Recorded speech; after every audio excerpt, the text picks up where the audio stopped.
जब मैं अमजद के यहाँ आराम से सो रहा था तो उस वक्त मुझे उठाया और तैयार होने के लिए कहा तो मैं तैयार हुआ। पता है कहाँ पर जाना है इतनी रात को?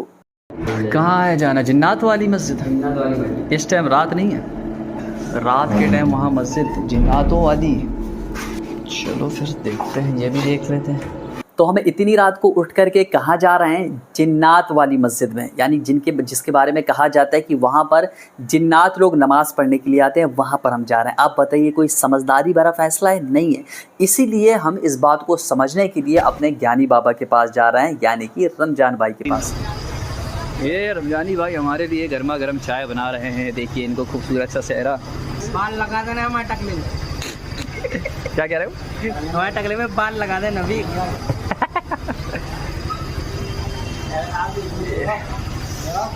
गर्मा गर्म चाय पी के चलेंगे जिन्नात वाली मस्जिद में हमारे भाई। रमजानी भाई चलोगे साथ में? हम नहीं जा पाएंगे भाई, हम डर जाएंगे। हाँ तो ये तो मुझे अकेले ले जा रहा है यार। तो रमजानी भाई ने तो साफ इनकार कर दिया कि मैं नहीं जाने वाला। तो फिर हमने कलीम भाई को अपने साथ में लिया और हम चले गए कि आखिर वहाँ पर होता क्या है। लेकिन बहुत जल्दी हमको पता चलने वाला था कि हमारा ये फैसला बिल्कुल ही गलत था।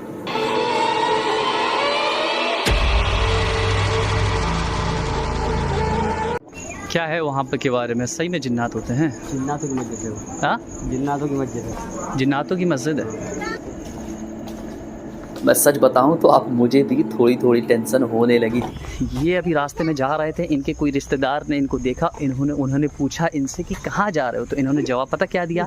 इन्होंने जवाब दिया कि जा रहे हैं।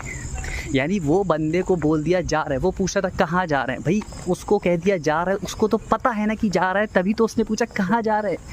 लेकिन इन्होंने फिर वही सेम रिप्लाई दे दिया। तो बेचारा उसका सवाल वहीं के वहीं अटका रहा कि कहाँ जा रहे हैं।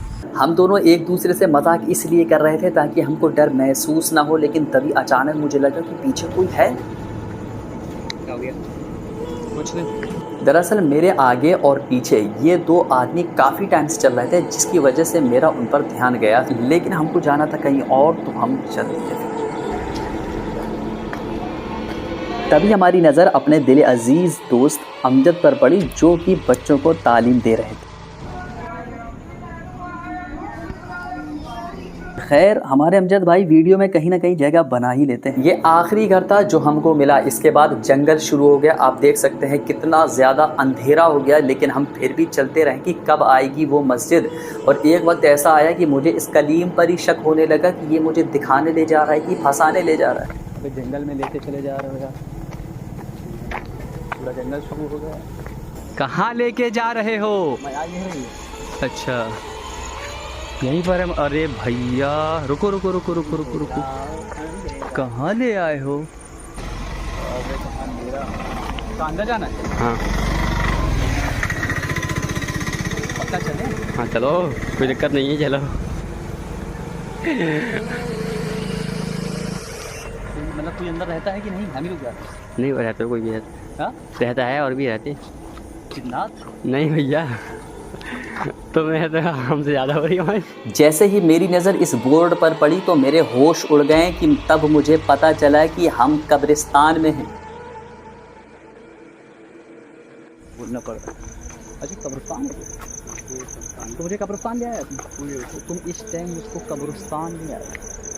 आप लोग मेरे चेहरे से अंदाज़ा लगा सकते हैं कि मुझ पर क्या बीती होगी कि इतनी रात में हम कब्रिस्तान से के बीच से होकर के निकल रहे हैं। और आप देख सकते हैं कितना ज़्यादा यहाँ पर अंधेरा था।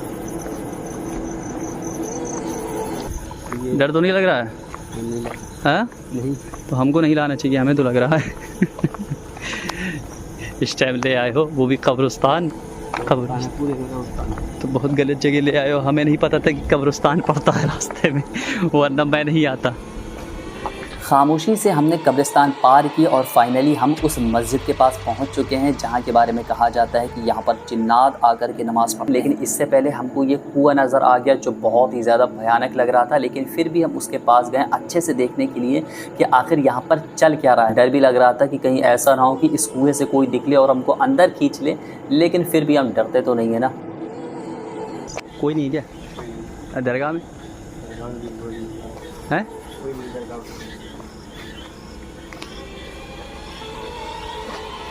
मलक शाह।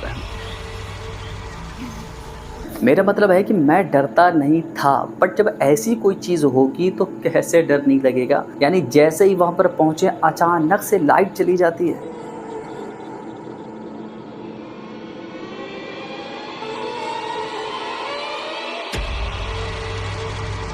लेकिन इसके बावजूद भी हमने फैसला किया कि हम अंदर जाएंगे।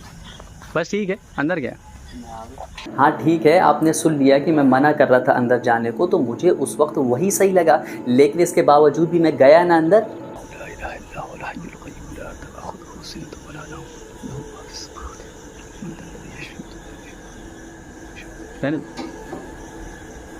और हाँ मैं आपको बता दूं कि मैं आयतल कुर्सी ऐसे ही सवाब की नीयत से पढ़ रहा था, डर की वजह से नहीं पढ़ रहा था, ठीक है। लेकिन वाकई अंदर एकदम अलग माहौल था। हम थोड़ी देर के लिए तो वहाँ पर एकदम सहम से गए थे। इसके बाद हमें दरगाह नज़र आई, जो आप देख रहे हैं यहाँ पर दरगाह है और इसके पीछे जंगल है। लेकिन हमारे कलीम भाई क्या कह रहे हैं कि उसी तरफ चलो, जंगल की तरफ चलते हैं जहाँ पर कुछ भी दिखाई नहीं दे रहा। मतलब ठीक है, हिम्मत ज़रूरी है, लेकिन इतनी भी हिम्मत नहीं कि दोबारा कभी हिम्मत दिखाने का मौका ही ना मिल सके। मुझे एक वक्त में तो कलीम पर ही शक होने लगा कि कहीं इसके अंदर तो जिन्नात नहीं कि ये मुझे वहाँ ले जा करके मारना चाहता है। तभी अचानक मुझे एक आवाज़ सुनाई दी। क्या आपने भी सुनी?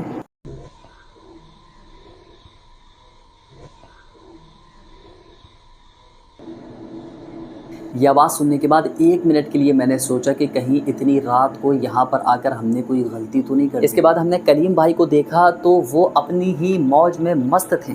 खैर अब हम मस्जिद के अंदर के हिस्से में आ गए हैं, जिसके बारे में कलीम भाई ने हमको बताया कि अभी अभी बना है और वाकई में बहुत ही खूबसूरत तरीके से इसको बनाया था माशाअल्लाह। और यहाँ पर आने के बाद मानो हमारी सारी परेशानियाँ और टेंशनें दूर सी हो गई।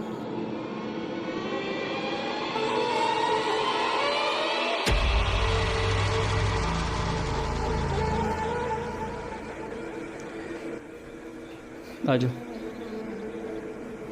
अब वापस हम मस्जिद के उसी पुराने हिस्से पे आ गए और यहाँ पर आने के बाद हमें एहसास हुआ कि मस्जिद अल्लाह का घर होता है, यहाँ पर किसी भी तरह का डर नहीं होता है। ख़राबी हमारे दिल में और वक्त में थी कि हम गलत वक्त में आए थे। हमको तसल्ली मिलने के बाद फिर हमने वापस जाने की तैयारी की। हम वापस जाने लगे, तभी हमारे साथ फिर से एक हादसा हो गया।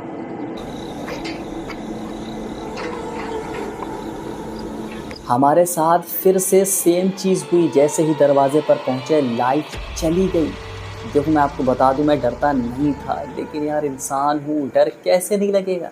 और जैसे ही मुझे याद आया कि अभी कब्रिस्तान से ही होकर वापस जाना है, तो मैंने आयतल कुर्सी पढ़ना शुरू कर दी। और हाँ मैं बता दूँ, आप लोग सोच रहे हो कि डर करके पढ़ रहा हूँ, मैं डर कर नहीं पढ़ रहा हूँ, वो तो मैं सवाब की नीयत से पढ़ रहा हूँ। मुझको कैसे ले गए तुम ये बताओ पहले, हैं कैसे ले गए? जब तुम्हें पता था कब्रिस्तान है, तुम यहाँ देखो हमारी तरफ, हाँ कुछ हो जाता, यहाँ देखो।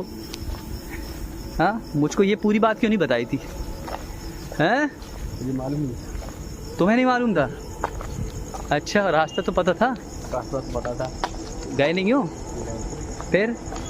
लेकिन मुझे तो मिलने वाला था आपको भी। कब्रिस्तान से कोई लेकर के आता है रात को किसी को? यही तो। तो अब आपको तो सारी हकीकत पता ही चल गई, तो आपसे क्या छुपाना। तो कहिए 1 2 3 भागो। तो मुझे मिल गए हैं घोड़े और मैं इस पर बैठ करके निकलता हूँ। आप अपना सोचिए। अल्लाह हाफिज़, मिलते हैं नेक्स्ट ब्लॉग में।